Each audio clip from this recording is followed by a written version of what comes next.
কুরআন পড়ে মসজিদ ভাঙ্গে হিকিম। বেদিনেরই দিয়ে অস্ত্রের শক্তি, মুসলমানেরা করে ইমানের প্রতিভক্তি। যারা করে দিন ইসলামের পালন, তাদের মারে বিনা কারণে ঘাতক।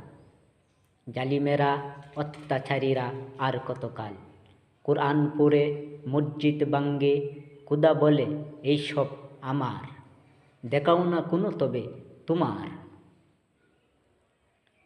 আল্লাহ বলেছেন দিন শুধু ইসলাম, সুতরাং দিনের নামে আর যত বেদিন, আর বেদিন দিয়েছ যত শক্তি।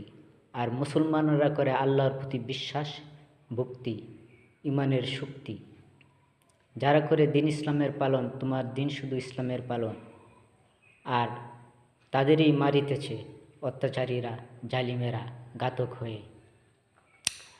তারাই কোরআন পুরিতেছে, মসজিদ ভাঙ্গিতেছে, আর আল্লাহ বলে এগুলো আমার। কোরআন আমার বাণী, আল্লাহর বলতেছে মসজিদ আমার ঘর, আমার ইবাদতের জন্য আমাকে ডাকাডাকি করা হচ্ছে।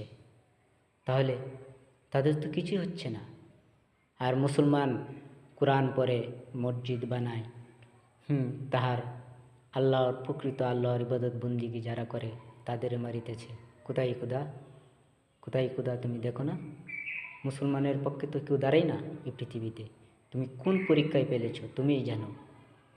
আসসালামু আলাইকুম, হাকিম ফ্রম বাংলাদেশ।